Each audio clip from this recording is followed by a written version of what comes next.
ketika laki-laki dan perempuan itu tidak mampu menjaga dirinya sehingga dia melakukan hal-hal yang dilarang oleh agama ya dalam hal ini, maka keturunan yang dihasilkan nantinya pun itu juga tidak sesuai dengan yang diatur oleh agama. Terkadang anak-anak itu mereka tidak tahu kondisinya saat ini, kondisi yang sedang dialami itu kadang anak-anak justru tidak tahu, dia enjoy dengan kondisinya padahal yang dialaminya itu adalah sesuatu yang justru membahayakan. Jangan sekali-kali berdua-duaan seorang laki-laki dengan perempuan tanpa disertai seorang mahram. Ya, jadi ini larangan keras yang disampaikan oleh Rasulullah. Kenapa? Karena ketika seorang laki-laki dan perempuan itu berdua-duaan, ya kita tidak tahu apa yang terjadi. Ya.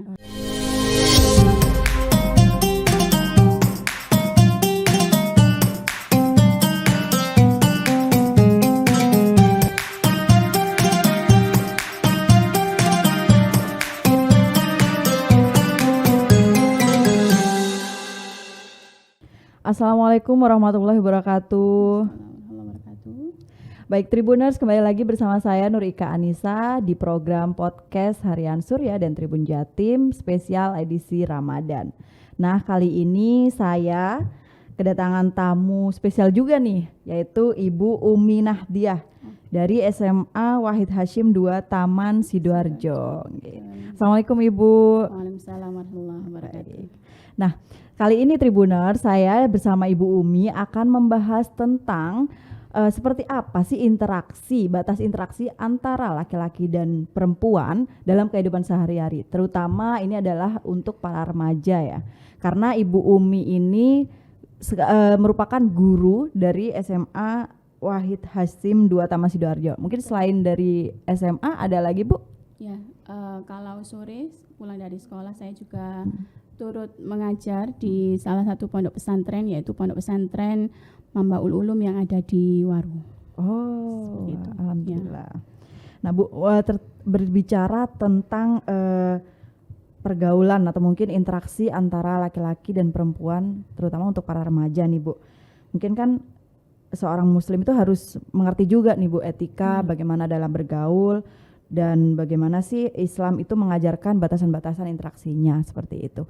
Nah, kalau dari Bu Umi ini bagaimana Bu memandang atau melihat etika dalam laki-laki dan perempuan, batas interaksinya. Apalagi untuk remaja ya, karena remaja kan peralihan dari anak-anak mau ke usia dewasa seperti itu. Nah, seperti apa Bu? Kenapa laki-laki itu dan perempuan ada batasannya gitu dalam berinteraksi? Oke. Jadi di dalam Islam memang diatur ya bagaimana pergaulan antara laki-laki dan perempuan. Tentu aturan-aturan yang dibuat oleh agama, dalam hal ini Allah Subhanahu wa taala memberikan aturan kepada manusia itu ada tujuannya ya. Kita kenal di dalam Islam itu ada yang namanya maqasidus syariah ya. Jadi ada tujuan ditetapkannya satu hukum ya. Di antaranya kenapa ada aturan laki-laki dan perempuan itu ada batasan, salah satunya adalah untuk menjaga keturunan ya, kemudian menjaga kehormatan. Nah, ini tentu ketika laki-laki dan perempuan itu tidak mampu menjaga dirinya sehingga dia melakukan hal-hal yang dilarang oleh agama ya dalam hal ini, maka keturunan yang dihasilkan nantinya pun itu juga tidak sesuai dengan yang diatur oleh agama. Maka disinilah kemudian pentingnya ada aturan di dalam Al-Quran sudah jelas, wala taqrabuz zina, janganlah engkau mendekati zina. Mendekati saja tidak diperbolehkan, apalagi sampai masuk pada zina. Nah, mengapa ini diberlakukan? Agar manusia itu jiwanya terlindungi, keturunannya terlindungi. Keturunan yang dihasilkan benar-benar keturunan yang dihasilkan dari satu hubungan yang halal, yaitu melalui jenjang pernikahan. Nah, ini yang harus diketahui oleh laki-laki dan perempuan, utamanya anak-anak remaja hari ini, karena kita tahu pergaulan hari ini sudah sangat luar biasa bebasnya ya, jadi menjadi bekal agama bagi kita semuanya agar kita terselamatkan baik di dunia maupun di akhirat sesuai dengan tuntunan agama. Amin, amin, amin. Nah, untuk catatan pondasi-pondasi apa sih Bu yang harus diberikan kepada anak-anak laki-laki maupun perempuan, khususnya remaja saat ini Bu, dari mungkin untuk orang tua dan terlebih untuk sekolah ya sebagai penguat lagi gitu untuk pemahaman tentang itu seperti itu. Jadi modal yang paling dasar dan utama adalah keagamaan ya. Ini harus dipegang kuat betul oleh anak-anak sehingga dimanapun dia berada, kapanpun dan dengan siapapun dia bergaul, anak-anak ini menjadi terbekali dengan ilmu pengetahuan yang cukup. Tetapi tidak hanya itu, salah satu hal yang mendukung anak-anak untuk dia bergaul dengan baik adalah bagaimana dia menemukan komunitas yang bisa mendukung anak-anak bisa bergaul secara benar sesuai dengan yang diajarkan oleh agama ya. Jadi kalau dalam ada satu syairan ya, anil mar'ila tas'al fasal an qarinihi fa innal qarina bil muqarin tadi. Jadi kalau kita ingin tahu siapa orang itu, maka tanya saja siapa teman bergaulnya. Hal ini menunjukkan bahwa betapa besarnya pengaruh lingkungannya, pengaruh dengan siapa berteman, itulah yang nantinya akan membawa remaja ini atau laki-laki atau perempuan ini dalam pergaulannya. Jadi kalau dia bergaul dengan teman lingkungan yang baik, maka dia akan terbentuk menjadi anak yang baik, remaja yang baik. Tapi kalau sudah dia salah arah, salah pergaulan, maka kita harus mendampinginya, bukan ditinggalkan ya, tapi mendampingi anak tersebut sehingga dia bisa kembali ke jalan yang sesuai dengan yang diajarkan oleh agama seperti itu. Kalau untuk anak-anak siswa-siswi ini bagaimana Bu? Mungkin ada catatan-catatan tentang poin-poin penilaian etika atau mungkin yang diberikan. Ya. Kalau di sekolah kan jelas ya ada aturan ya, ada aturan apa yang boleh dan apa yang tidak boleh dilakukan oleh anak-anak. Maka ketika anak-anak melakukan pelanggaran, kita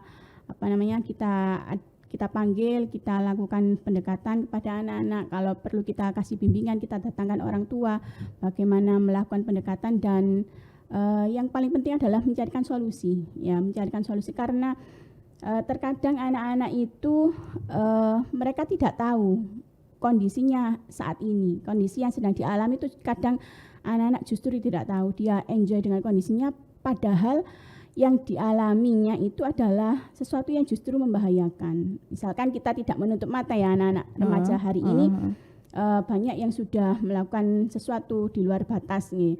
Nah ini sebagai seorang guru harus pandai menangkap hal itu.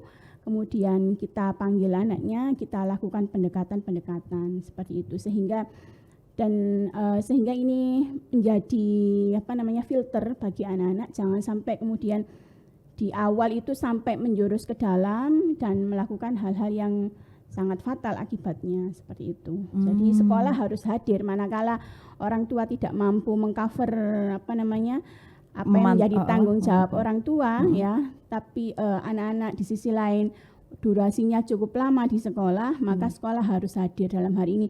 Guru agamanya, semua guru ikut bertanggung jawab, BK, semuanya berperan bagaimana bisa menjadi teman bagi anak-anak sehingga anak-anak terbuka untuk membuka dirinya, kegelisahan apa yang sedang dialami seperti itu. Wow, jadi guru juga sebagai teman curhat ya Bu ya. Betul berarti sekali, ya untuk anak-anak ya Bu ya. Betul sekali. Nah kalau ngomongin soal interaksi nih Bu antara laki-laki dan perempuan terutama anak remaja kan tidak terlepas dari istilah bergaul ya seperti ini. Seperti itu mungkin bolehkah nggak sih Bu sebenarnya antara laki-laki dan perempuan itu bersahabat? Nah mungkin batasan-batasannya dalam bersahabat itu seperti apa? Ya, memang dalam Islam ada perintah ya untuk ada ayat yang menjelaskan bahwa manusia itu diciptakan untuk saling mengenal ya, dan di sisi lain kita tahu bahwa manusia itu adalah makhluk sosial. Tidak mungkin kita hidup laki-laki sendiri kemudian perempuan sendiri, kan tidak bisa ya.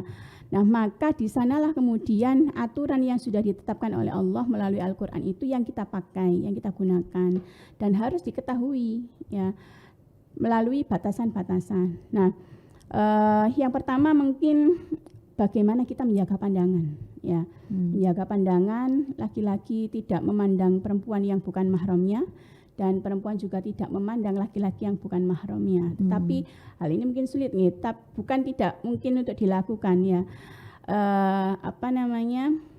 Ada satu hadis yang menyampaikan bahwa pandangan yang pertama itu adalah boleh, ya, menjadi sesuatu yang dimaafkan, tetapi pandangan yang kedua itulah yang menjadi dosa, ya.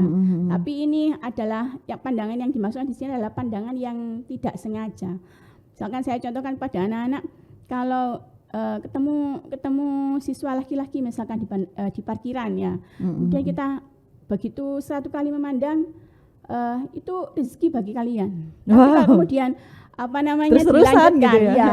Loh, siapa tadi kok cakep misalkan, kemudian kita memandang lagi yang kedua, nah itu baru dosa. Nah ini, tapi kalau disengaja itu yang tidak boleh. Karena yang kedua mungkin disengaja ya Bu ya. Iya betul. Karena mungkin kesan pertama langsung, atau yang pertama disengaja juga tidak boleh. Misalkan ini kan baru pandangan pertama, saya sengaja saya memandang lama, sampai nggak berkedip, ya, gitu. Dan ini ada ceritanya juga bahwa ada seorang sahabat yang bernama Fadl bin Al-Abbas, ya, bin Abbas itu suatu ketika dia duduk di belakang Rasulullah. Kemudian ada seorang perempuan di hadapan Rasulullah, kemudian dua makhluk ini, dua manusia ini saling memandang dan cukup lama. Oleh Rasulullah kemudian si Fadl bin Abbas ini dipalingkan mukanya, dipalingkan seperti ini. Nah itu pertanda bahwa jangan melihat yang bukan mahramnya, ya, berlama-lama, atau memang tidak boleh, ya kan, jangan memandang yang bukan mahramnya. Nah ini pun dilakukan oleh Rasulullah. Jadi kalau misalkan kita bersahabat dengan seorang perempuan, dengan teman, ya, kita punya sahabat yang sama perempuan, kemudian dia ketemu cowoknya, kemudian dia terpana melihat, nah ini mungkin temannya bisa mengingatkan, wis ojo ndelok sesuai misalkan, seperti itu. Nah itu bisa dilakukan. Nah itu komunitasnya tadi yang mendukung. Kembali ke lingkungan seperti apa yang akan membentuk diri kita sendiri, seperti itu ya Bu ya. Mendukung, istilahnya mendukung diri. Nah kalau soal ini tadi Bu, selain kembali lagi ke zina, kan betul kan, zina mata lah istilahnya ya Bu ya. Nah, selain itu, selain menundukkan pandangan, ada lagi Bu? Sikap-sikap yang lain. Selain menundukkan pandangan, ada satu hal yang tidak boleh dilakukan, yaitu berdua-duaan, ya. Berdua-duaan tanpa disertai mahram. Jadi ada satu hadis, la yakhluwanna rajulun bimra'atin illa wa ma'aha dzu mahramin. Jadi jangan sekali-kali ada nun tasydid taukid, ya, nun taukid sakilah itu yang sangat ditekan. Jangan sekali-kali berdua-duaan seorang laki-laki dengan perempuan tanpa disertai seorang mahram, ya. Jadi ini larangan keras yang disampaikan oleh Rasulullah. Kenapa? Karena ketika seorang laki-laki dan perempuan itu berdua-duaan, ya, kita tidak tahu apa yang terjadi, ya. Berdua-duaan di forum yang banyak saja, yang halayak ramai, misalkan membuat halakoh, ya, membuat majelis, laki-laki dan perempuan sendiri, kemudian agak sebelah sana ada laki-laki dan perempuan sendiri. Itu kan masih banyak orang, ya. Itu banyak kan kita temukan, ya. Nah, itu pun juga tidak boleh. Kenapa? Karena di sana muncul banyak godaan. Jadi setan itu adalah makhluk yang paling sibuk ketika ada laki-laki dan perempuan berdua-duaan, ya. Sibuk untuk apa? Sibuk untuk menjerumuskan keduanya agar mereka terlibat dalam atau terjerumus dalam perbuatan zina. Dan tentu ini adalah misinya setan, ya, bagaimana mencari kawan sebanyak-banyaknya. Jadi di sinilah kemudian larangan bagaimana laki-laki dan perempuan itu menghindari sebisa mungkin untuk tidak berdua-duaan. Kalaupun itu terpaksa, misalkan di satu ruangan, ya jangan ditutup ruangannya. Karena apa? Itu akan menimbulkan fitnah, ya. Misalkan saya sama mbaknya, ya, berduaan dengan laki-laki misalkan di dalam satu ruangan, kita tidak saling kenal, itu pun juga tidak boleh tutup ruangannya. Kenapa? Menimbulkan fitnah seperti itu. Bu, mohon maaf, ini kan saya mau tanya Bu, kalau misal itu ada misi tertentu, bukan misi sih istilahnya, mungkin tujuan lagi diskusi atau mungkin dalam suatu kayak diskusi lah istilahnya yang mungkin tidak ada maksud apa? Komunikasi komunikasi yang terlalu intim atau mungkin tidak ada, ini bagaimana Bu? Ya.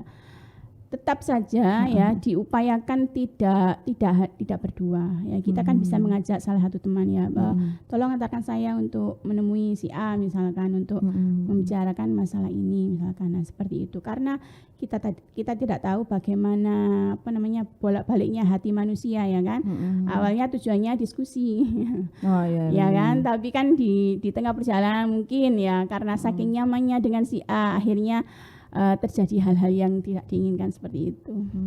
Oke. Jadi memang catatannya itu tadi ya Bu ya, untuk benar-benar tidak berdua, kemudian juga tidak yang terlalu intim, maksudnya tidak intim untuk betul. Bahkan ketika diskusi pun bisa jadi ada kesempatan untuk setan mempengaruhi. Karena di tengah jalan misalkan ya terlalu lama berdiskusi, kemudian saking asiknya akhirnya hal-hal diskusinya tadi sudah melenceng ke pembahasan kemana-mana misalkan, itu akan menjadi entry point, menjadi titik masuknya setan untuk menggoda manusia itu tadi, seperti itu. Ya. Sama seperti istilah Jawa kayak jalaran soko kulina juga ditakutkan seperti itu.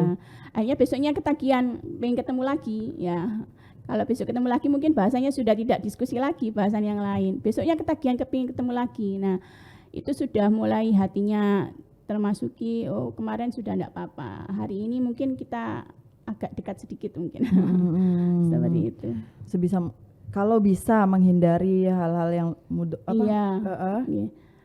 mencegah itu lebih baik. Benar sekali. Saya mau mengatakan seperti itu. Baik, Bu, bagaimana untuk mewaspadai pergaulan mungkin ketika kita sudah menanamkan hal itu gitu untuk pada anak remaja, tapi kan anak remaja kadang naik turun ya Bu ya, untuk kekuatan ininya gitu, pondasi istilahnya pemahaman-pemahaman seperti itu. Nah, untuk mewaspadai akan hal-hal yang tidak diinginkan gitu seperti apa Bu? Mungkin pergaulan yang mungkin terlalu bebas, terutama mungkin anak yang ketika sekolah dia memahami itu, tapi di luar sekolah mungkin ada yang melenceng gitu.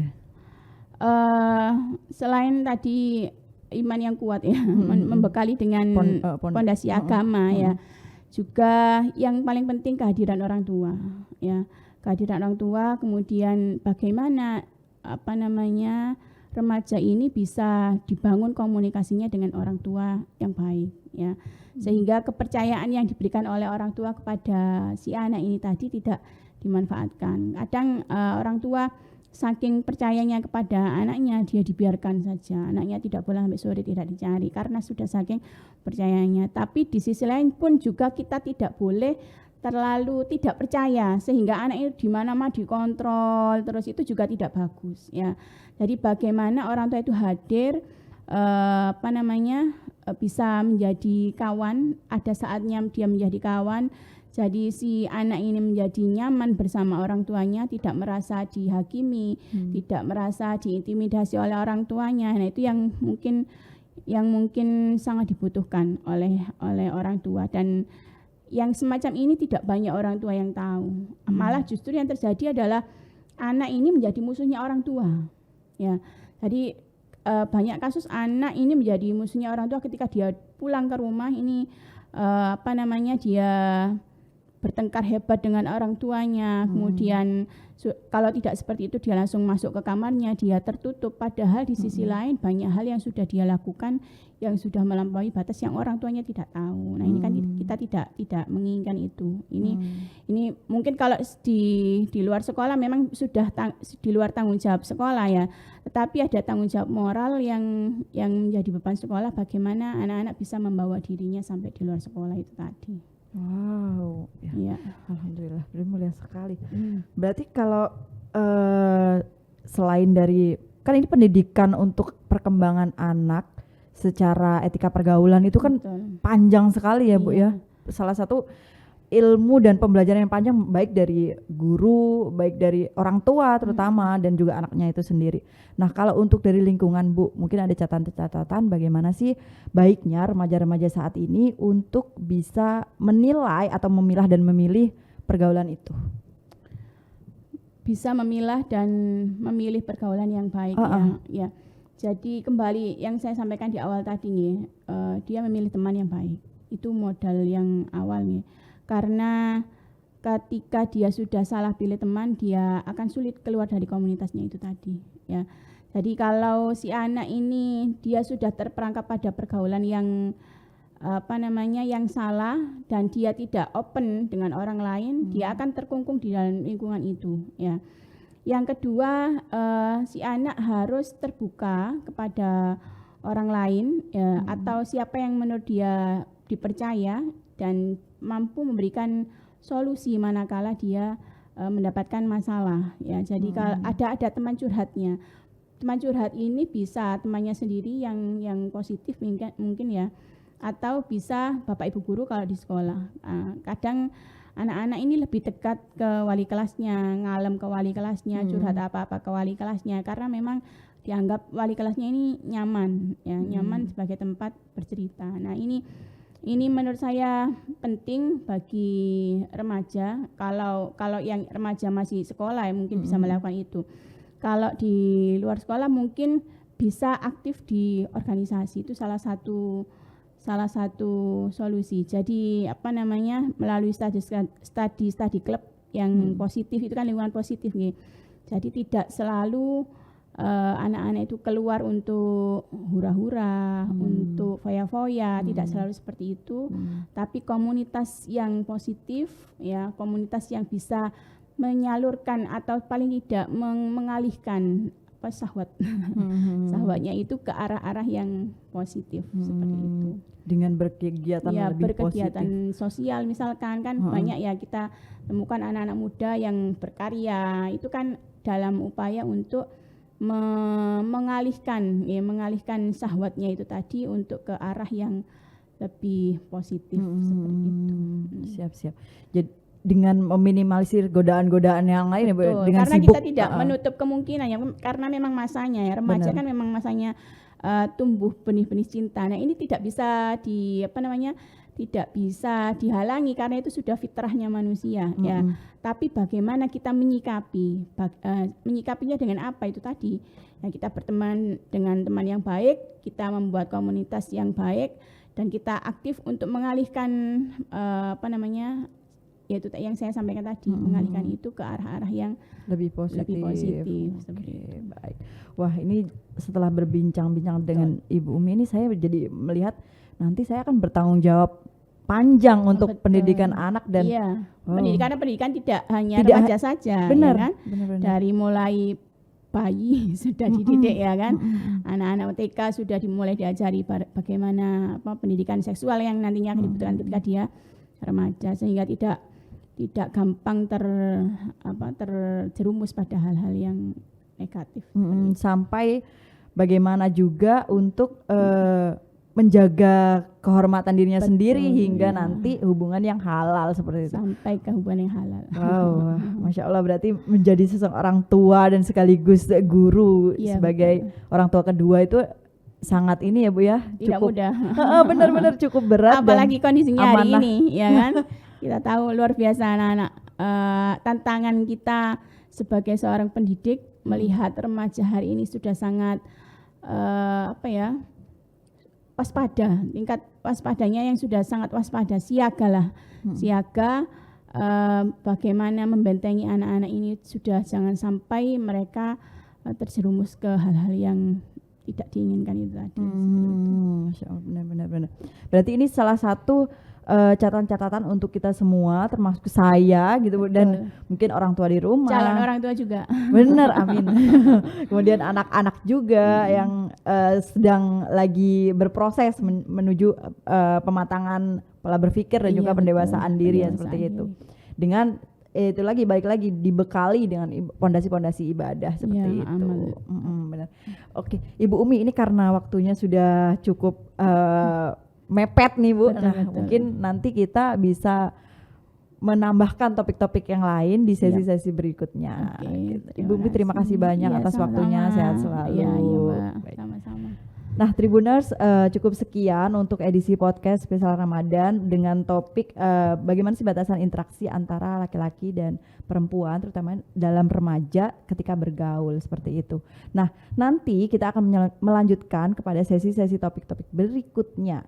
Jangan lupa untuk tetap nonton YouTube Harian Surya dan tribunjatim.com di edisi-edisi berikutnya. Terima kasih. Assalamualaikum warahmatullahi wabarakatuh. Waalaikumsalam warahmatullahi wabarakatuh.